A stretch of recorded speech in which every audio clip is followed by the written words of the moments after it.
What is going on, guys? Thank you so much for joining me right here on Outside the Brand. This is episode 248 for your September 16, 2022. I am your host, Phil, and of course, this is Outside the Brand. Thank you so much for joining me right here on your Friday nights, wherever you may be.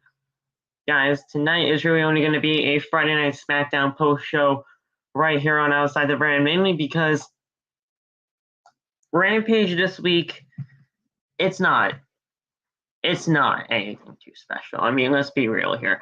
The only thing that I would actually be technically looking forward to is the main event, but the main event is for the Ring of Honor Television Championship, and you know Samoa Joe is just going to retain. So I just took the initiative of, just making this a SmackDown review tonight, and that's really just going to be it. We are going to be getting this done not as quickly as possible. I want to give you guys like an actual full in-depth show breakdown of what happened on SmackDown tonight, because it wasn't a bad episode by any means. But Rampage is just not, it's just not good. Rampage isn't good anymore, and Rampage just does not really serve a purpose for AEW at this point anymore.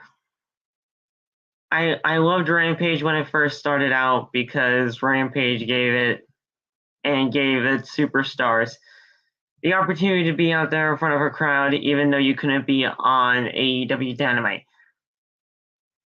But now you're just throwing random matches out there like Matt Hardy and Darby Allin. For what? For what reason? Willow Nightingale and who is it? Like Penelope Ford? Like what? Why do I even care? Why do I even care about that match? I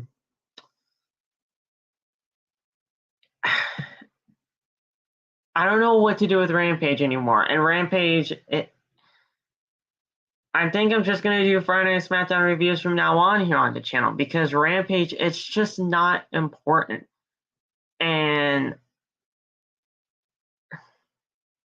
I don't know. Tell me what you guys think in the chat. Like, do you guys even care about AEW Rampage? If you guys do, I'll do a review for AEW Rampage with the Friday Night SmackDown next week. But if you guys really don't care about Rampage just as much as I do, or just as much as I really don't, then I'll just take Rampage off the block and we'll just do Monday Night Raw, Dynamite, and Friday Night SmackDown for the review sections of OTB, because at the end of the day, I want to give you guys what you want, but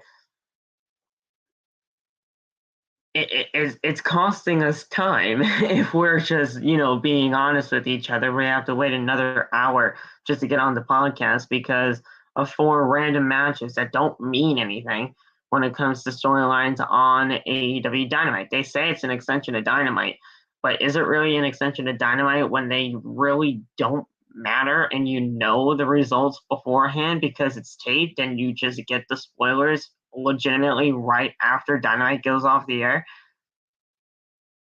To me, it doesn't make sense, right? And it doesn't make sense for me to do a Rampage review when we all know what the heck is going to happen. It doesn't make sense for you guys, or it's not fair to you guys. So I think I'm just going to make the executive decision right now. And I know you guys are probably, you guys are either up with it or you guys are, just, you just really don't care.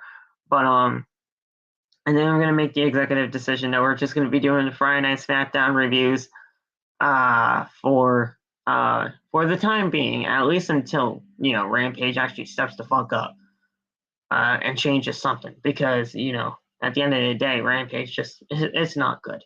Has Dynamite been good? Don't really keep tabs on AEW. Dynamite's been pretty decent. Like Dynamite's been honestly really good ever since All Out kind of,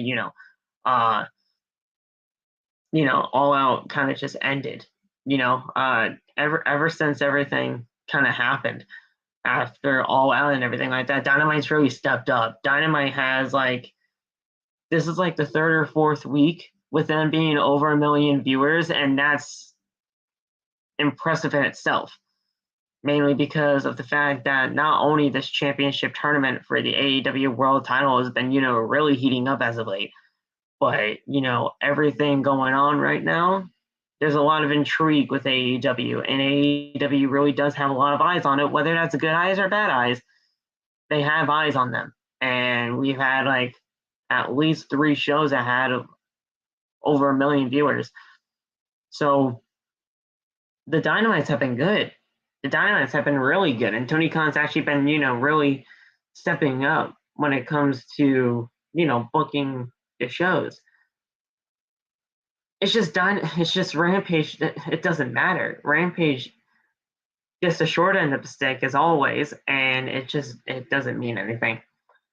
It doesn't mean a single thing. And at the end of the day, I want to give you guys the best when it comes to this podcast. I don't ever want to flounder. I don't ever want to just be coasting here on this channel, because we have grown so much over the last few months. We are almost at 650 subscribers. We're almost at that 1,000 milestone. I don't ever want to flounder with you guys. I don't ever want to let you guys down, and I don't ever want you guys to, just feel like I'm coasting or floundering, just getting by with this podcast, because this podcast means everything to me. I started this thing from the ground up, and everybody calls me Phil Khan, but like, and it's not that I recruited these people. The people that I have with me on this show, these guys are friends. These guys and girl are friends with me that I'm going to carry for the rest of my life. And to the people that were associated with this show, like Russell Spot, who's in here in the chat, Tromel, I mean, you've been here practically since the beginning.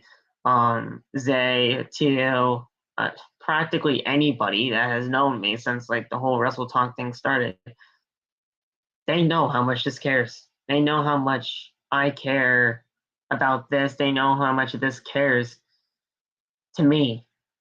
And I take this shit very seriously. I think you guys know that by now. I think you guys know that from the very beginning. And I only want to do what's best, not only for this podcast, but what's best for you guys and what's best for everybody involved, because there's a lot of people involved in all of this, and there's a lot riding on this. So so yeah, there's a lot riding on this, but at the end of the day, we love doing this, and we're only gonna do what's best for not only all of us, but all of you guys too. So we'll do our best. We'll obviously keep doing the whole Friday Night SmackDown reviews, because those are non-negotiable, and those are just those are great. But Rampage, we can live without for a little while, at least until for the time being. So yeah. All right, actually, speaking of, one of the boys, Loft is texting me right now as we're doing this thing.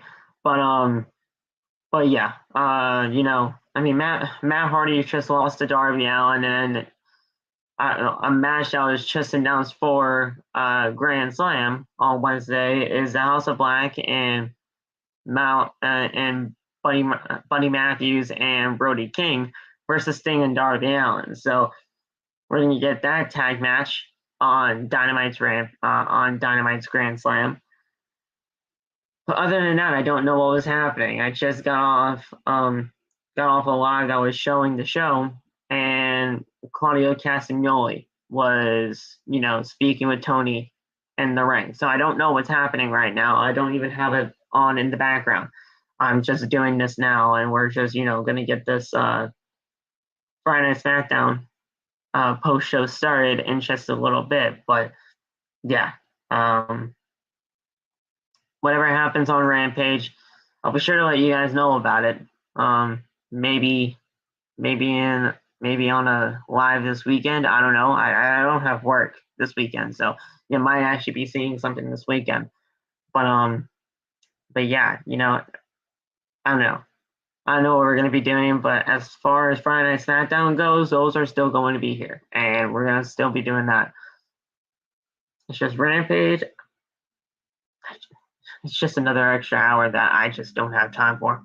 I don't have time for this hour, and the thing is, you know, at this point, at that point, at the end of the day, it just doesn't mean a single thing. So I'm just gonna, you know, continue to do what we do right here for the Friday Night SmackDown post show.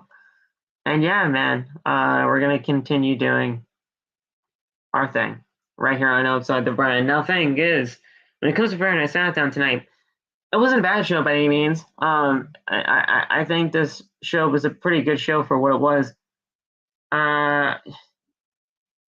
It's just, I don't know.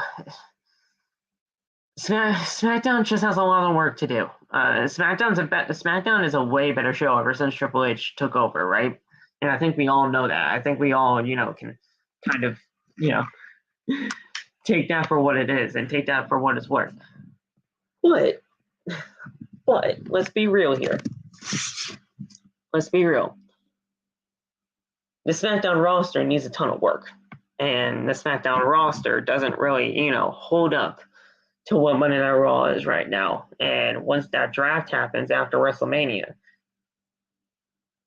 it's not going to live up to Monday Night Raw. That SmackDown's gotten a lot better. SmackDown is getting a lot better, and we're actually, you know, making progress when it comes to the storylines and the characters and everything else in between, right? But at the end of the day, there are still so many problems with the show, and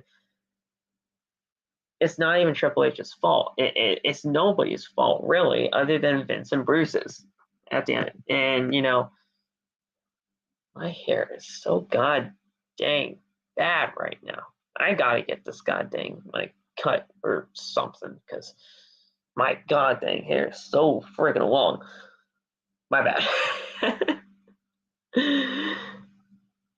Once this roster gets even a bit more, once this draft comes along after WrestleMania,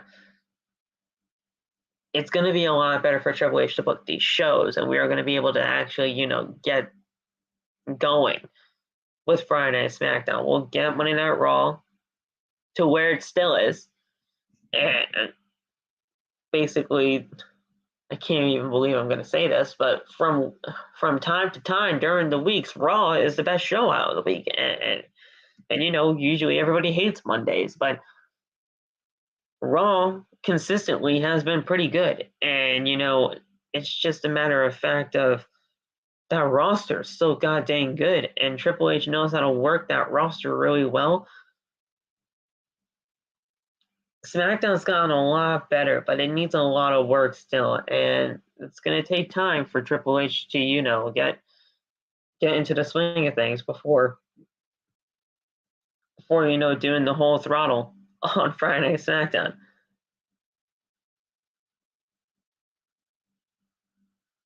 We'll see where that goes. I think Friday Night SmackDown was a good show tonight. I thought it was just a very good. I thought it was just a very solid show. It wasn't great. It wasn't bad. It was just very solid, and you know, it was just a very driven show, getting things moving for a little bit, heading into Saudi Arabia for Crown Jewel later on. I think later on next month. It's either later on, like next month, or early on in October. I'm not too sure about when Crown Jewel's coming along. When is Crown Jewel? Let me take a look.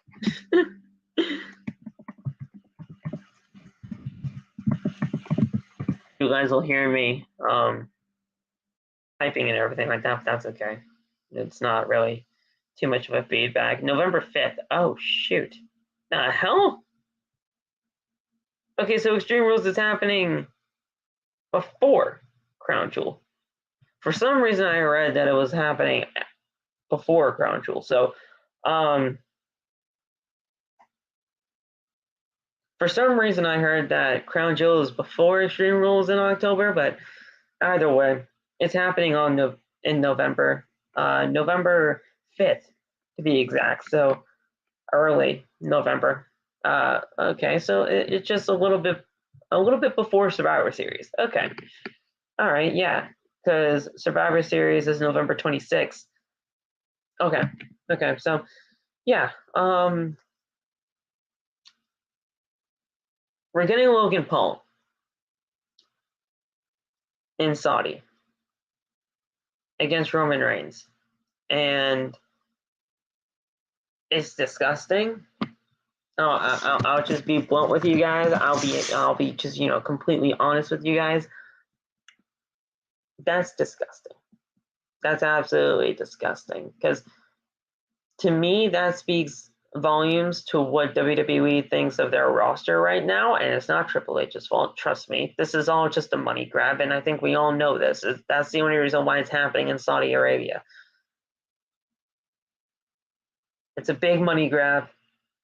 Logan Paul impressed the hell out of me in his matches over the last couple of trials, right? Logan Paul, he actually did pretty damn well for himself in that ring. But let's be real. There's no freaking way anybody truly believes that man is going to be the one to beat Roman Reigns. Roman Reigns is not losing that championship until WrestleMania. And even then, I don't even think that he's going to be losing that championship. Right now, Roman Reigns is on a collision course with The Rock at WrestleMania 39. And there is no way that, that is going to be stopped anytime soon. What should happen is Cody Rhodes winning the Royal Rumble, Roman Reigns defending his championship, the WWE championship, I should say, inside the Elimination Chamber, Seth Rollins winning the Elimination Chamber, Seth Rollins, Cody Rhodes at WrestleMania. That way you can have Roman and The Rock for the Universal title at WrestleMania Night 2. Cody and Seth Night 1, where Cody wins the championship. Roman and Rock Night 2 for the Universal title, where Roman retains. That's it. There's nothing about that should be hard for WWE to even, think about. Cody and Seth is your perfect main event for a night 1 of WrestleMania. Because you're not putting the women in the main event. I'm sorry, but have the women really earned the main event for WrestleMania right now? No, they haven't. And you know what? At this point, I don't think they will. Cody and Seth Night 1, Roman and Rock Night 2. Those are 2 marquee main event matches for WrestleMania, and that's how you should be doing it right now. But is that going to happen? No, because they want both championships on the line against The Rock, and The Rock is going to be there, most likely. But we're getting Logan Paul done now in November before anything else. This is just a money grab, nothing else about it. Logan Paul, he might actually look pretty good against Roman. Roman's, whether you like him or whether you hate him, he is a good worker. I don't think he's the best wrestler in the world, but he's a good worker. Logan and Roman could be a pretty dang good match, but the thing is, nobody cares about it. Nobody cares about it. Thank you, Darren, for reminding me of fucking Theory. Okay. All right. Theory's not even involved on Friday Night SmackDown, so I don't even have to worry about him tonight. But yeah. Yeah.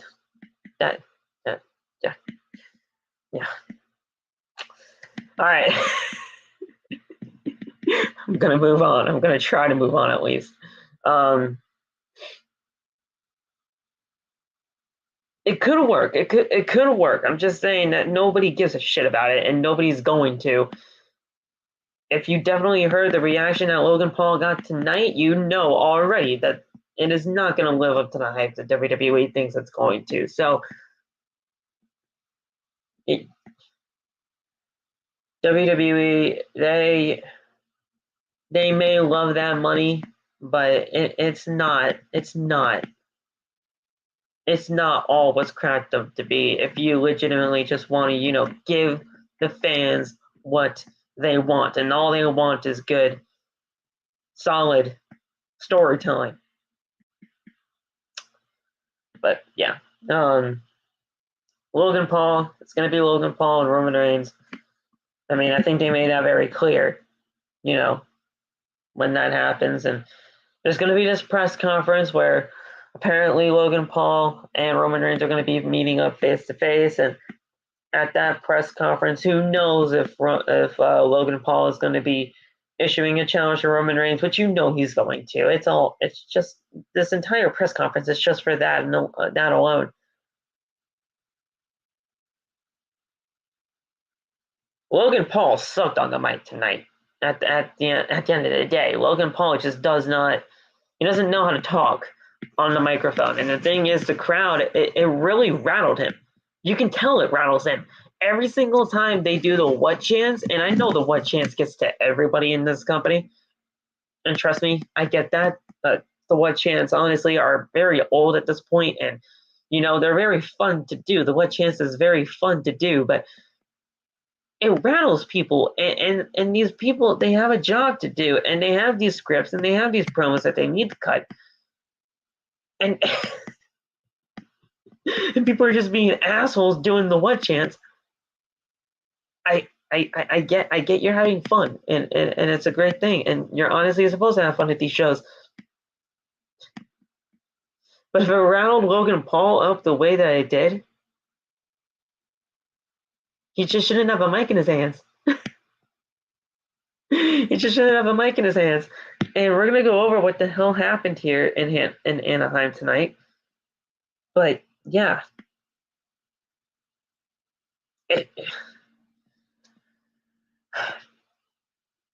it's weird. It was just a weird show. Just a weird show from top to bottom. And I don't know. But guys, thank you so much for joining me right here on Outside the Brand. We're going to be getting into Friday Night SmackDown right now. But before I do, make sure to hit that thumbs up button. Make sure to hit that subscribe button down below. Turn on the bell for all notifications. That way you never miss when we go live. Thank you guys so much for tweeting with me during the live show tonight. As you guys know, I live tweet every single show. So thank you guys so much for being there. Hit me up on Twitter. At PhillyMatt_. It's the same as my TikTok. You guys can follow my TikTok down below as well. You guys can follow all of us on TikTok. All the TikTok links are down in the description below. And all of our other social media platforms, whether that's me, Law for Prayer, or practically anybody else for that matter, just go check it out. It's all in the links that are in the bottom of the description. You guys can go check that out now. If you missed anything on the channel over the last week, go check it out. It's all on the homepage of the channel.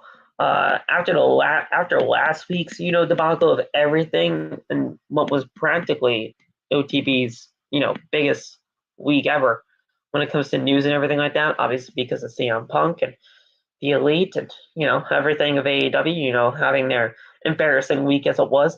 Go check it out everything. Everything is all on the homepage for you guys, so you guys can go check that out whenever you can.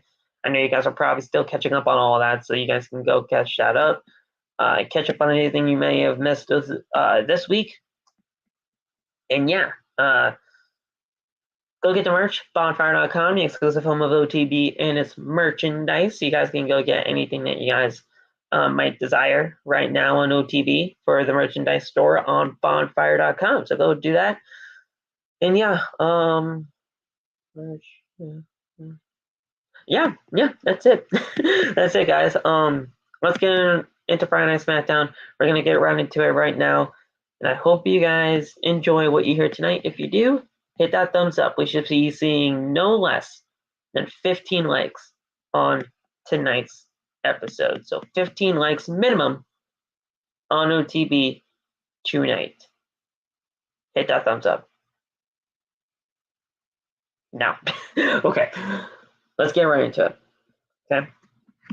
So Logan Paul, he made his entrance. He says that he has a habit of opening his mouth and saying some stupid things. That's a shoot. He has a real big problem with that, but I'll let that slide. Logan says that he opened his mouth on about Floyd Mayweather, and he couldn't keep him down. Paul then invites Roman to a press conference tomorrow, and Paul Heyman interrupts. Paul Heyman is back. He is accompanied by the Usos, Solo Sikoa, and the honorary Us, Sami Zayn. Heyman then shakes the hand of Logan Paul after getting inside the ring. Heyman says that Logan Paul could be the next Paul Heyman guy if everything works out to plan. Heyman says that Logan never went down against Floyd Mayweather.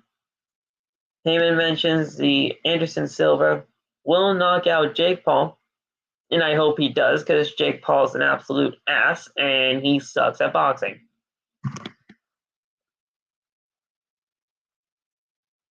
Or fighting, boxing, who gives a shit? I don't watch that shit, right? Either way, I hope Anderson kills Jake Paul in their little matchup that they're gonna have. It's just gonna be a shit show. Heyman then says that Logan shouldn't open his mouth about Roman Reigns. Heyman tells Logan to pick a fight with somebody else. Logan then says it's just a press conference, and he said that that he could land that one lucky shot on Roman Reigns to drop him and become the new undisputed WWE Universal Champion.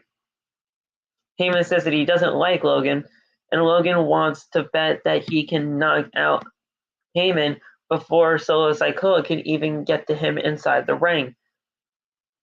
Sami Zayn then tells Heyman and Sikoa to leave. Just leave for a second, I got this. And the Usos and Solo Sikoa then make the save, causing Logan Paul to retreat as Sami Zayn as Ricochet makes his entrance. I don't know why it says Sami Zayn making his entrance, but Ricochet made his entrance for a match that he was going to have next with Sami Zayn. Match was pretty good.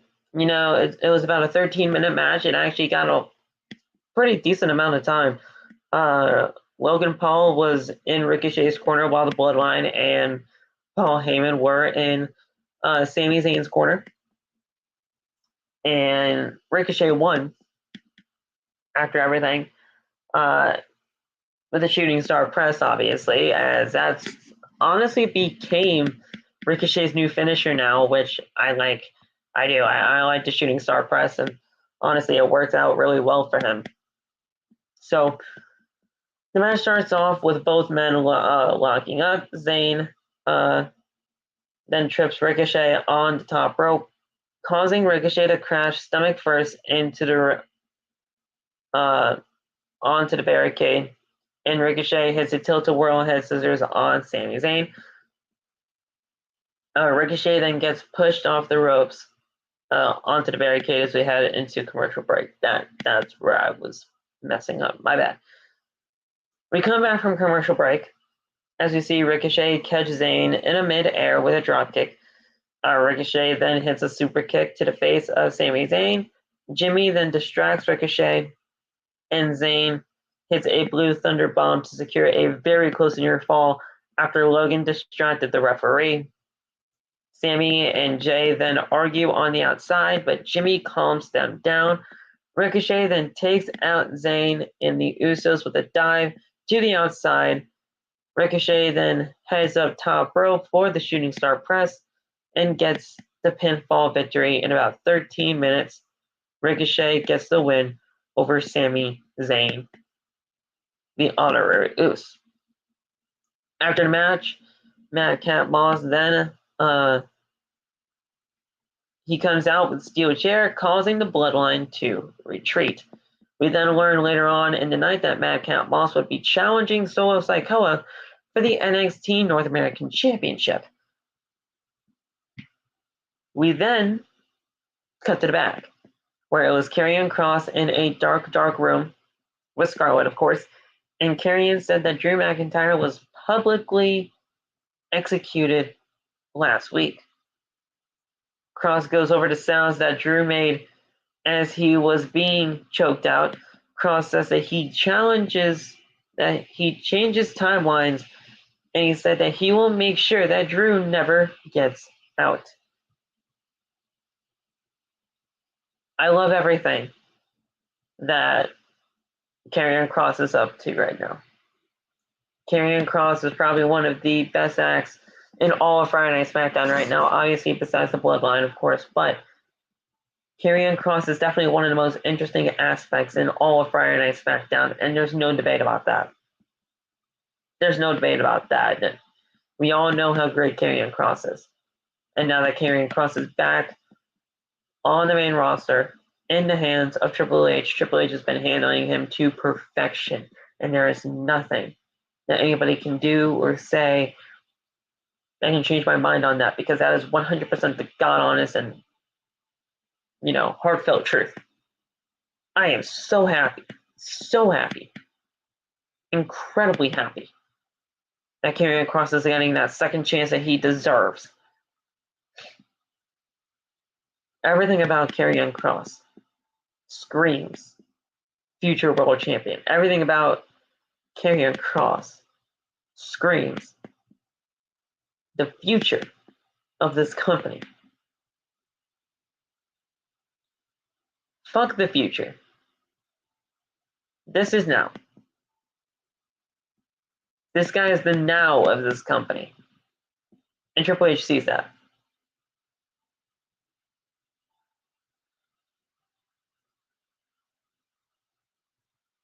Give us some more time, Trump. Give us some more time when it comes to Karrion Kross, because Karrion, you could probably tell as much as I can that guy is incredible at what he does when he's just speaking on that microphone, or just just speaking out loud. The guy's an incredible talker. He knows what he's doing. If you're kind of, just laying back on him right now because you don't know what his in-ring skills are like, that is fair, because we haven't really seen much of him in the ring. But I do recommend you guys at least go check out some of his stuff back in NXT. When Karrion was in NXT, oh my God, was this guy ferocious. Everything about that man is exactly what he was. Everything that you're seeing now is what he was back in NXT. And NXT Karrion Kross is phenomenal.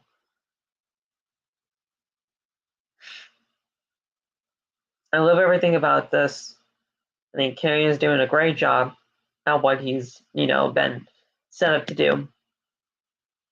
We're most likely going to get him and Drew McIntyre down the line, maybe at Extreme Rules in October. That makes the most sense for him. And that is going to be fantastic. So stay tuned for that, guys, because that's going to be really good.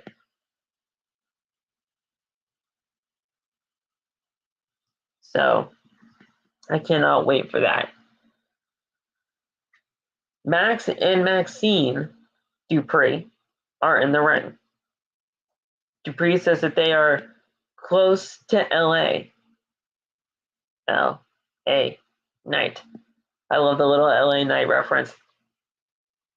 The maximum male models then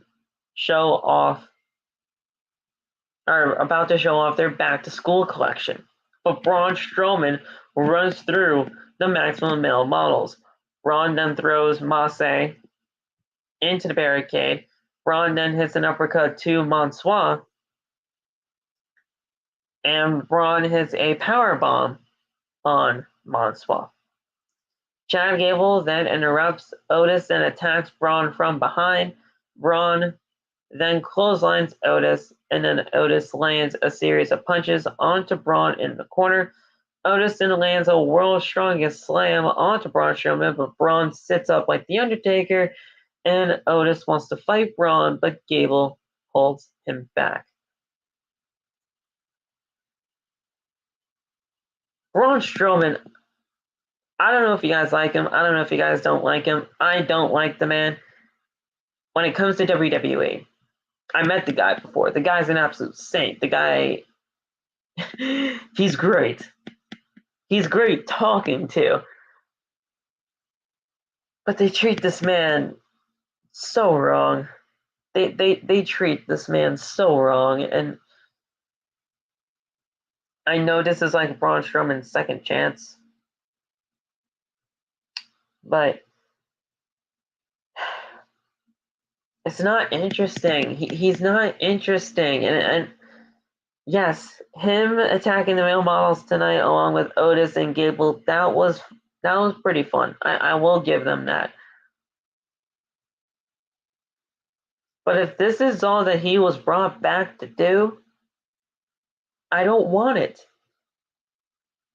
I don't want it.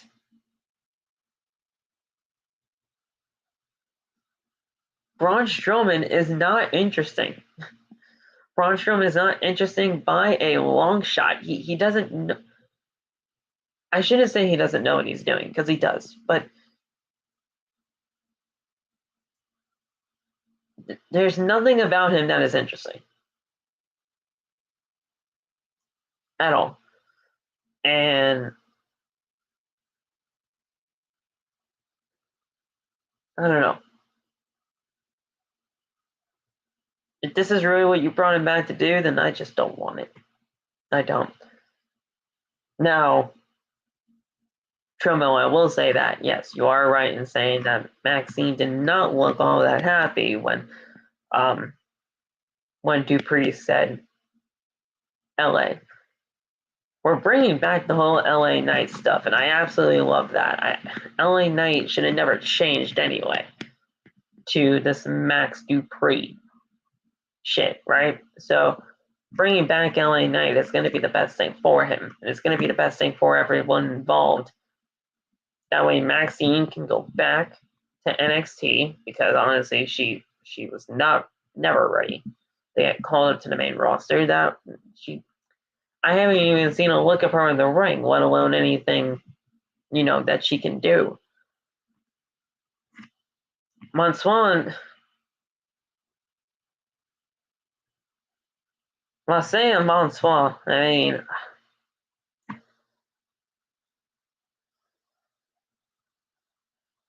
Dio Madden, I'm going to call him what he actually is named, Dio Madden, and Mansoor, they deserve better. They deserve better.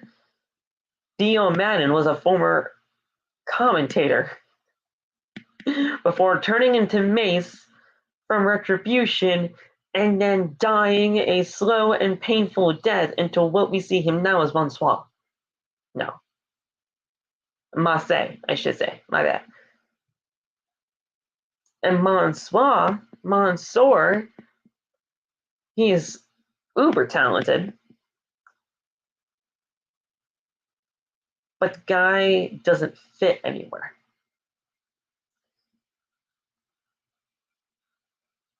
You could fit him into that Intercontinental US Championship title scene.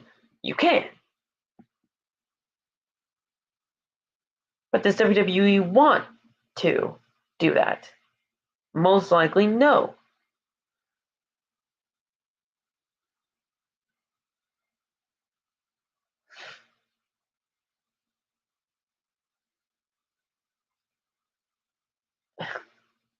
It's frustrating seeing these guys that are actually super talented that just does not, well, they don't get the recognition that they deserve, but they just don't get the time that they deserve to show people either.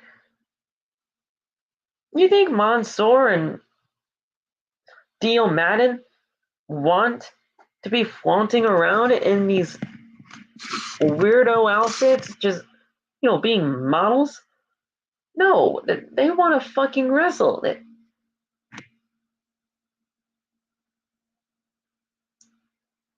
And I know this guy in Max Dupree, LA Knight, Eli Drake, whatever you fucking want to call him. All three of those names are practically valid at this point. I know this man does not like doing this whole Max Dupree thing. You can just tell. You can just tell.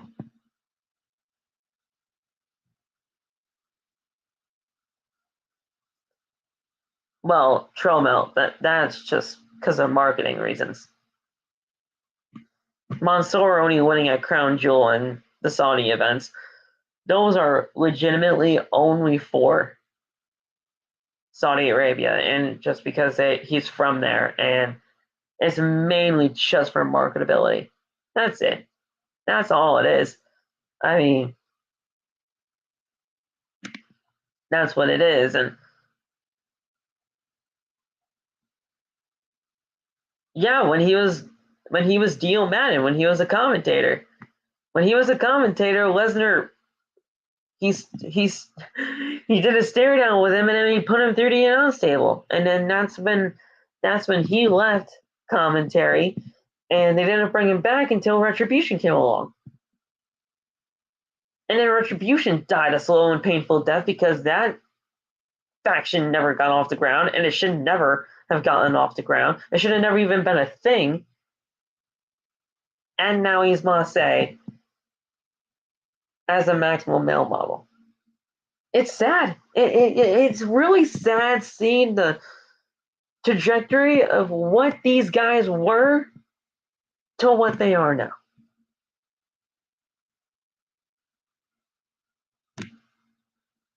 It's sad.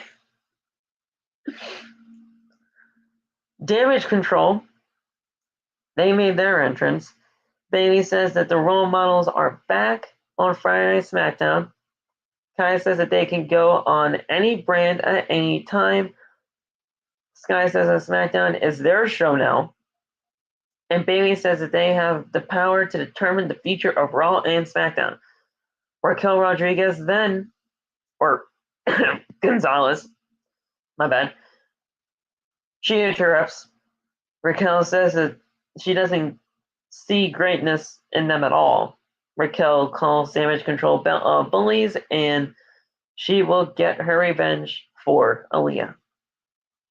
Oh, did the little bullies take care of your tag team partner? Give me a fucking break. First of all, smiley ass Raquel is back. Hi!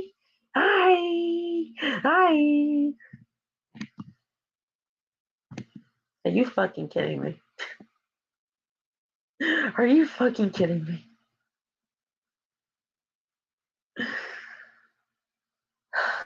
The little bullies took care of her tag team partner, and now she wants revenge on the bullies. Oh, happy-go-lucky Raquel!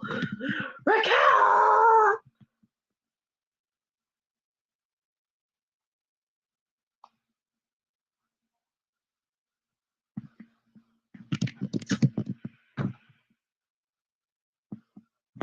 What do you want? What do you want from me?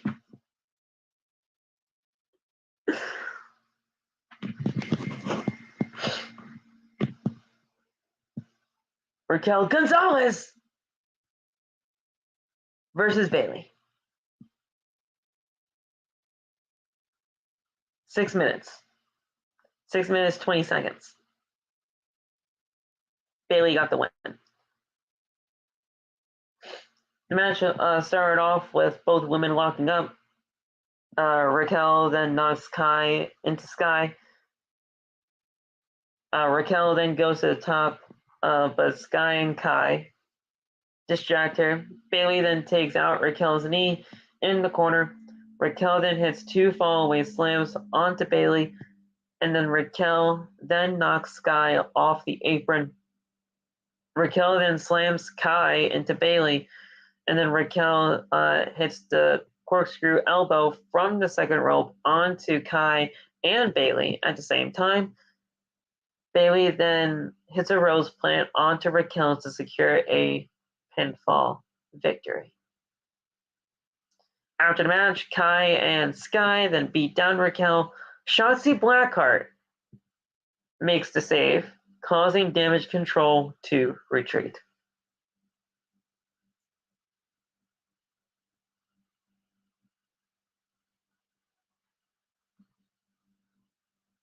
And you're 100% correct, Tromo. Building Raquel as this powerhouse type superstar in the women's division, using her in a tag team with Aaliyah, who, let's be real, needs a lot of work.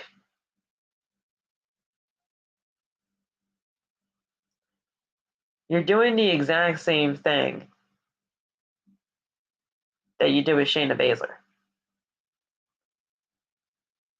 And I make that comparison because Shayna Baszler was stuck in tag teams for the longest of times, when Shayna Baszler should have been kicking ass. And I'll even draw up the comparison of Rhea Ripley as well. Raquel Rodriguez is a fucking badass. She should be treated as such. But when you're stuck in these tag teams that don't mean shit, and you just continue to get thrown down the card for stuff that you did not do, for stuff that you did not plan was going to happen, and for things that you just don't just simply deserve, it frustrates the shit out of me. Raquel Rodriguez was pushed to the top way too far and way too soon. When she was going for the SmackDown Women's Championship, I believe it was against Ronda Rousey, it was way too soon, and it was a way too fast decision. Now she has nowhere else but to go down.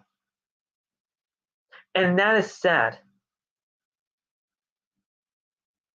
You should be building her up, not breaking her down to the point where she has to be sticking up for her friends because of bullies.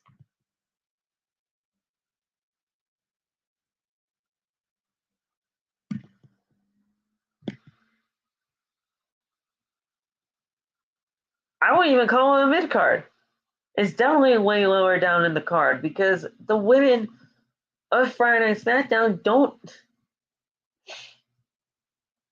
The women's division on Friday Night SmackDown is complete garbage. And it's been complete garbage for the last few months.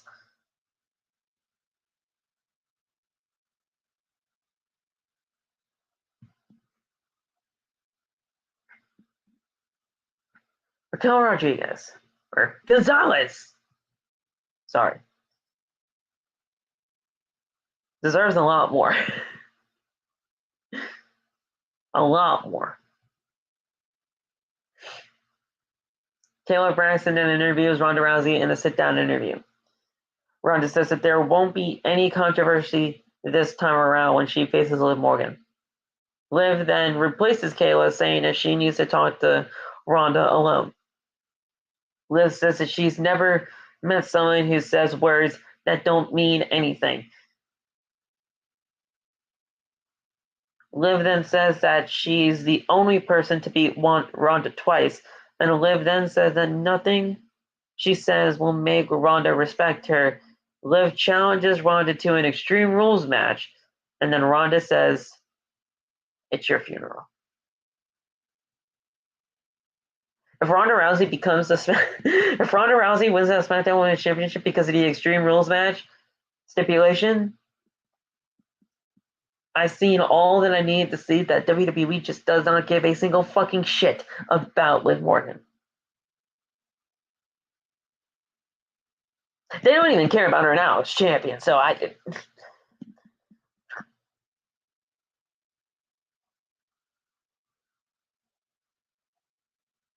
love Liv, I do, but I said that her days were numbered as champion when it was Shayna Baszler being the challenger. I'm not going to say her days are numbered now because of Ronda Rousey. Because honestly, at this point, she just continues to win and win, which I like. Don't get me wrong, I like Liv Morgan as champion, and I think Liv has deserved this run. But honestly, I'm waiting for WWE to just end it. That way we can just, kind of just get on with our lives. Because we know it's coming. If it's not coming to Shayna, if it's not coming to Ronda, we know the person that is going to be coming to. And I don't even want to bother saying her name because I think you all know who I'm talking about.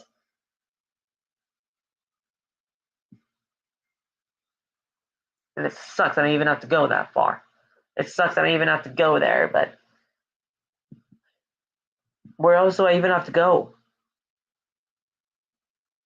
Because nobody else on that roster is defeating Liv Morgan.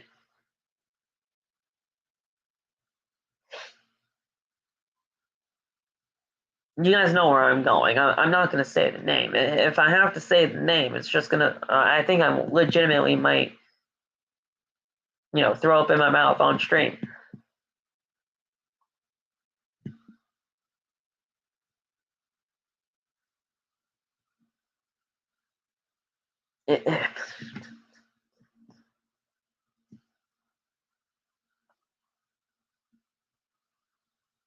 Who, Liv? Liv has definitely shown a little bit more edge since the whole Shayna Baszler stuff. I will give her that, and honestly, that's what she's needed all this time.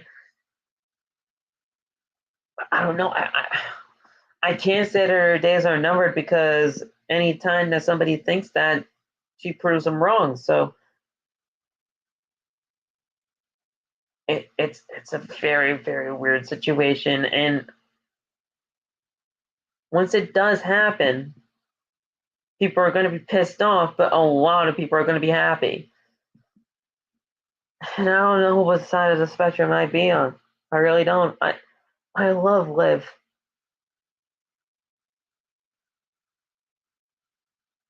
I just don't know where the spectrum lies and all of that. But having Liv turn heel is terrible. It's a terrible move, and it's a terrible scenario to even do.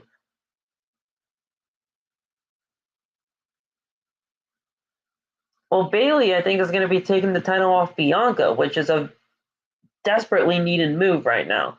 Bayley should definitely be the one to take the title off of Bianca Belair, and that is perfectly fine with me. Bianca doesn't even need to be in the title picture for a little while at that point now. Get that title off of Bianca Belair and let her just breathe. Because she hasn't done shit with that championship ever since winning at WrestleMania. So just get the title off of her, get it on to Bayley, and just see what she can do with it rather than Bianca. Liv Morgan, there's only one person that I see in her future. And I don't even want to say her fucking name.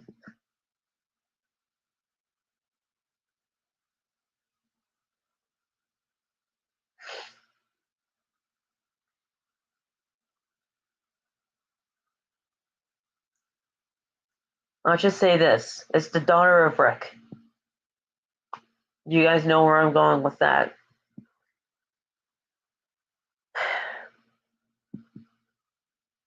Drew McIntyre then appeared on top of the announce table. Drew McIntyre then says that. All right, hold on one second. I do want to read your comment, Tremel.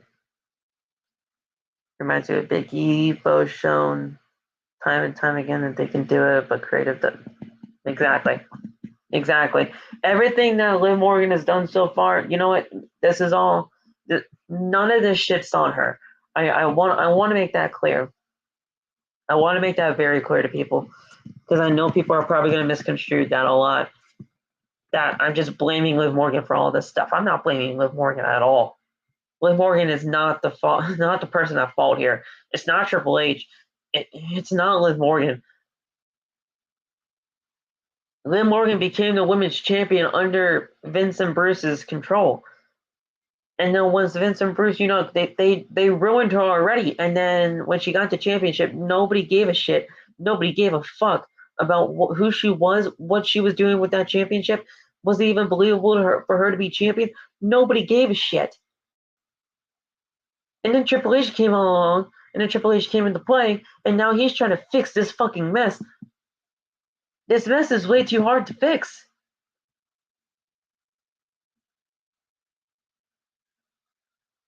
They fucked her up. They fucked Liv Morgan to the point to where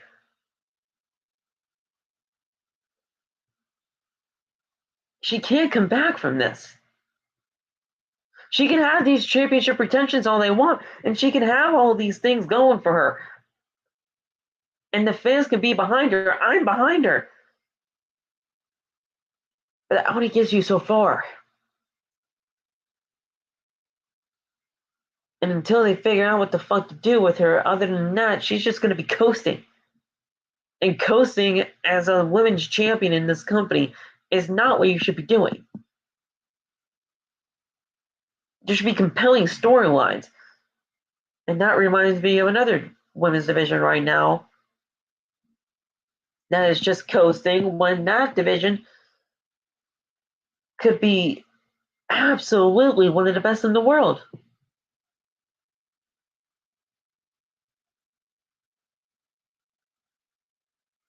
This is not Liv's fault by any means. The booking actually was something of decent. I wouldn't be having this conversation. I wouldn't be. So Drew was on the announce table. He said that Cross isn't jumping himself from behind. He doesn't have the balls to do it face to face like a man. Drew says that time is running out for Karrion Kross. The North American Championship on the line. Madcap, Moss, and Solo Sikoa. This was great. About an 11-minute match. Solo Sikoa retained the North American Championship. The match started off with both men walking up. Moss then clotheslined Sikoa to the outside. Moss then slammed Sikoa face first onto the announce table. Zayn then distracts Moss, allowing Sikoa to hit a clothesline on the outside. Sikoa then throws Madcap into the barricade. Moss then hits a side slam on Sikoa to secure a close near fall. Moss then runs at Sikoa, but Sami Zayn pulls Sikoa to the outside. Moss then chases Zayn, but Sikoa catches Moss with a super kick, followed by a side slam to secure a pinfall victory. And that's it. Solo Sikoa. That presentation was perfect. Perfect. The Titantron looks badass.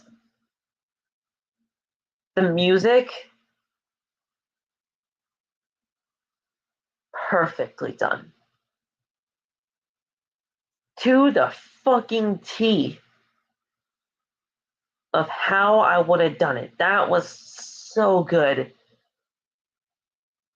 The presentation of the man, everything that they were doing when it comes to his entrance. Hell, even Sami Zayn wiping off each and every individual steel step for him to, grace graces a presence onto us.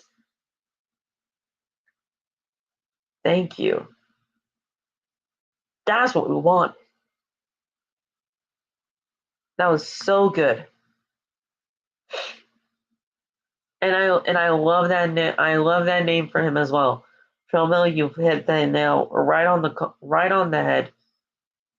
The heavy hitter of the Bloodline. That's so good. That is so good. Oh my God. That is that is perfect. That is absolutely perfect. 100% the right way to go about him. Everything about that presentation, everything about his presence fit my liking to a T. I loved it.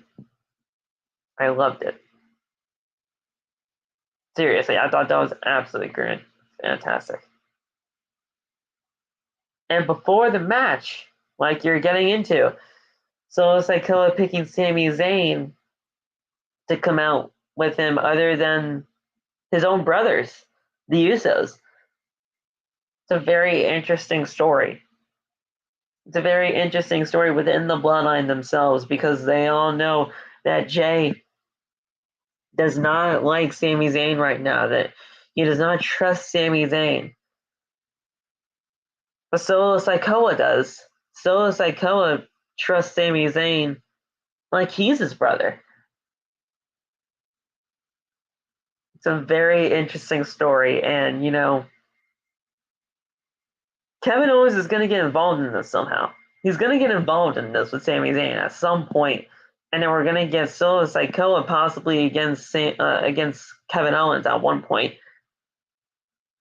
and that's going to be fantastic in itself. But not only just for the match, but for the storyline within it. Where does Sami Zayn's alliance really lie? Could it still lie with Solo Sikoa and the Bloodline, or does he stick with his former best friend in Kevin Owens?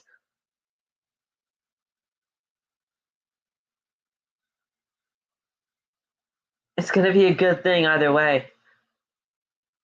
I love it all.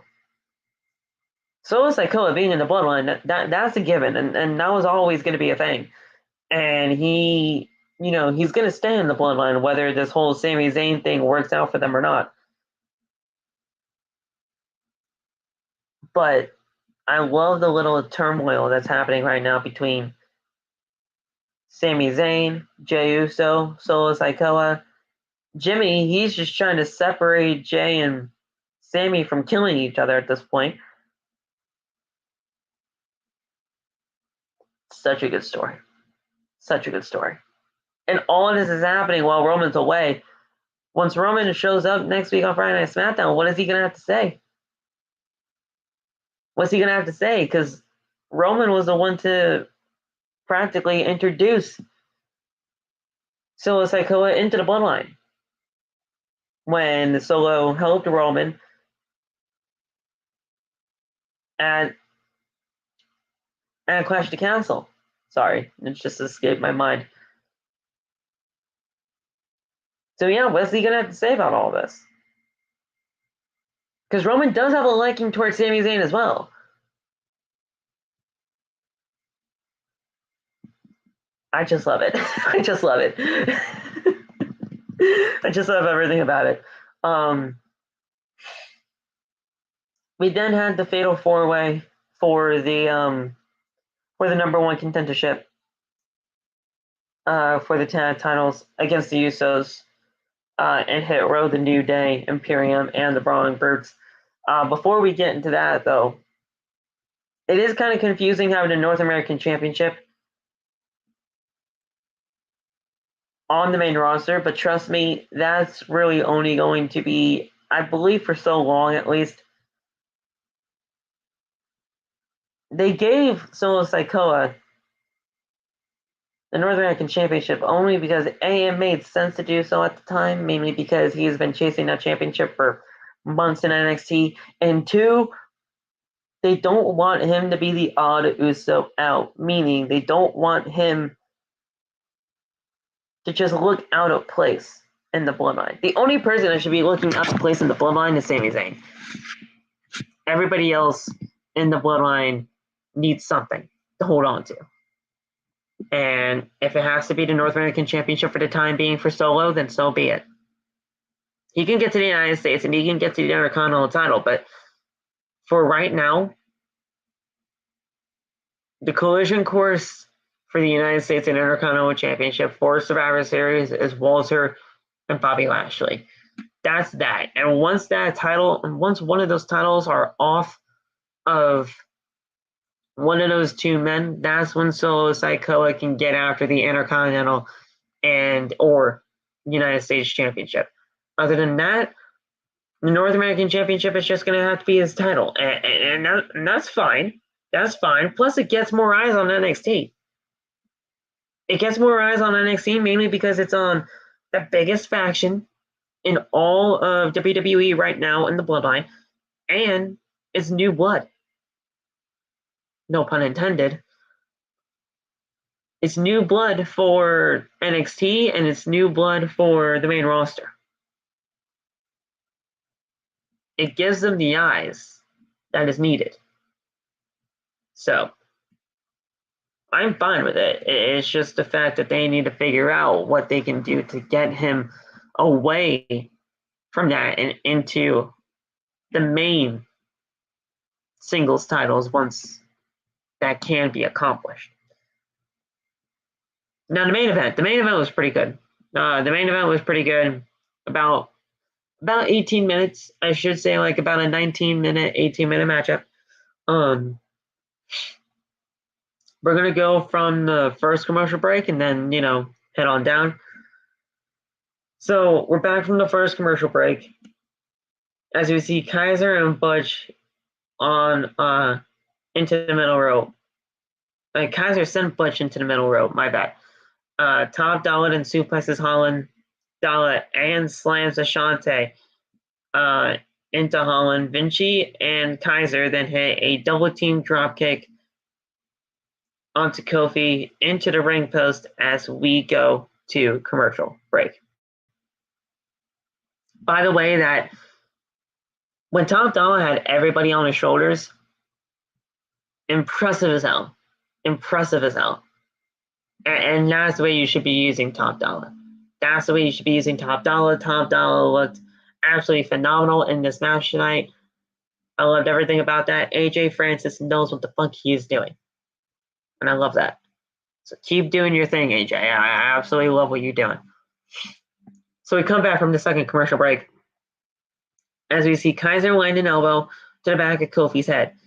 Xavier then hits a Death Valley driver on Vinci to secure a close near fall. Top Dollar then takes down Butch with a big boot. Then this is where the carrying of everybody comes into play, as he carries Xavier, Kofi, and Butch all at once before landing a power slam. Rich Holland then hits an Alabama slam on Top Dollar to secure a close near fall, but then Rich Holland steals a pin from Ludwig Kaiser after they did the Imperium bomb to secure a win. The Brawling Brutes are going to be facing the Usos next week on Friday Night SmackDown for the Undisputed Tag Team titles, and that is going to be a banger. I want you guys to be prepared for that. Once Rich Holland, I was going to say Pete Dunne. Pete Dunne's coming soon, but it's Butch right now. Rich Holland and Butch versus the Usos is going to be fantastic. It's going to be a banger. That's going to be something that we all can't wait to see. And it's going to be a very interesting matchup, too, because we all know how the Brawling Brutes are when it comes to their style of professional wrestling, right? And the Usos are one of the best tag teams in the world right now, and nobody can even deny that.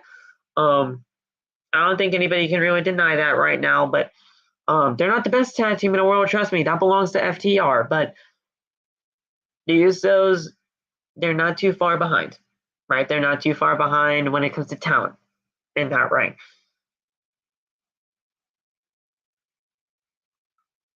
It's going to be a great match. The Usos are going to retain, but it's going to be a great match. Everybody got their shit in, which is important. Everybody got their stuff in, and I think that with all that in mind, we honestly got the right outcome tonight. I would have loved Imperium. I would have loved anybody besides the New Day. The New Day don't need to be in the tag team title hunt for right now. But, at the end of the day, I think what's important here is that the Brawling Brutes and the Usos are going to kill it. And we are going to be in for a treat next week on Friday Night SmackDown.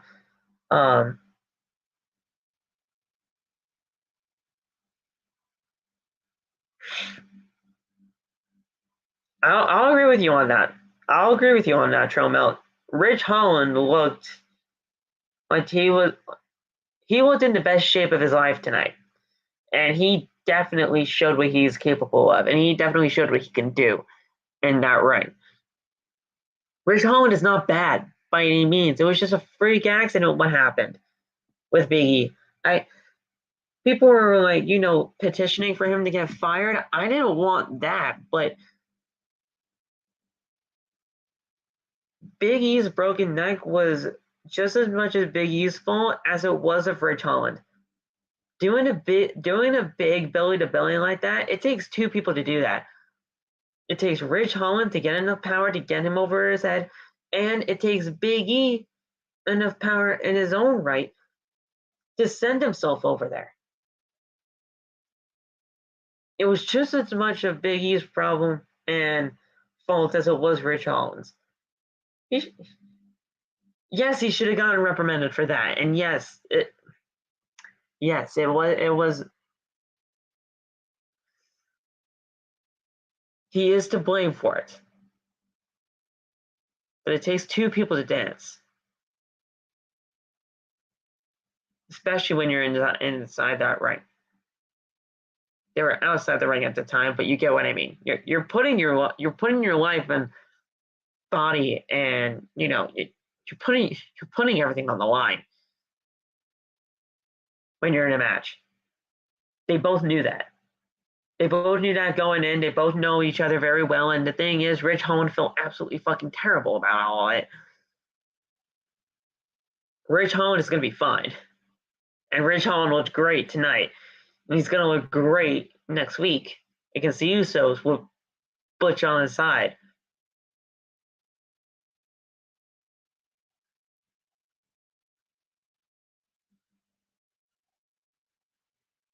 Next week's show is going to be great when it comes to that tag team title match. I think Ridge is going to really step it up.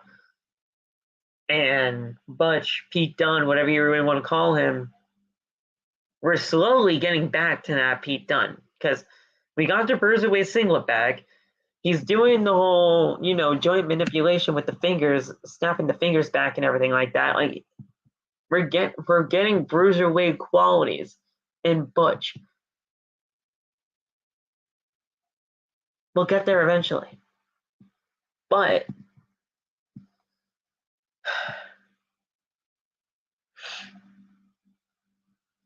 everybody got their time to shine in that match. And it was just a great, great ending. There was a very solid Friday Night SmackDown. Now, Rampage, from what I'm hearing, it was a snooze fest. It wasn't really anything all that special, like I said. But yeah, that's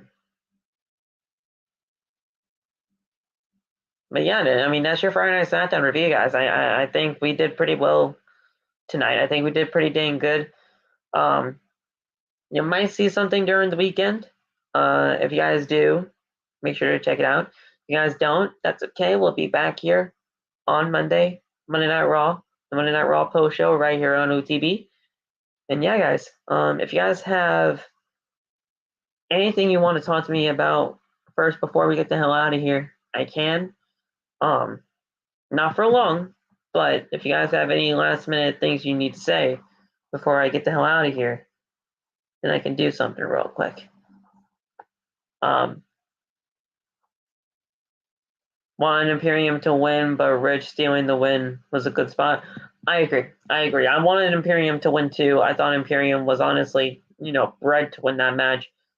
But the Brawling Brutes in this one time, tag team title match next week on Friday Night SmackDown. Honestly, I like that a lot better, mainly because I want Imperium to have their own time to shine on a pay-per-view. So that, to me, I think Brawling Brutes for right now is a perfect spot for them.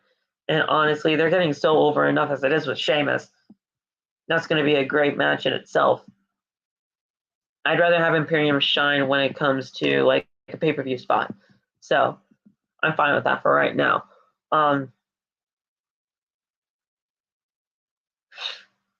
At Survivor Series, Bloodline and Imperium, that could be something. Honestly, that could really mean something. You can have like Solo and the Usos versus Imperium or something like that. Dude, that works. That works. Solo and the Usos versus Imperium. That way we can get Solo in the mix with the Intercontinental title. That could work, but I think if we are still getting champion and champion, it looks like we're getting Walter and Bobby Lashley at Survivor Series. But I really would not have minded if we had all of Imperium versus the Bloodlines, Solo, and the Usos. That could be something. But we'll see. But yeah. Thank you guys so much for joining me. Hit the like button. Turn on the bell for all notifications. Hit that subscribe button. Merch, bonfire.com. You use exclusive home of OTB and its merchandise. Go get anything you may have missed for OTB and its merch. Check out anything you may have missed on the channel.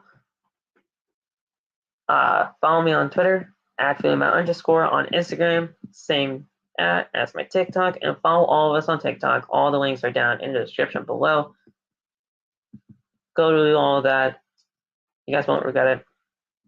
And I'll talk to you guys very, very soon. Have a good rest of the night, guys. Peace. God bless. Stay safe. And I'll talk to you soon.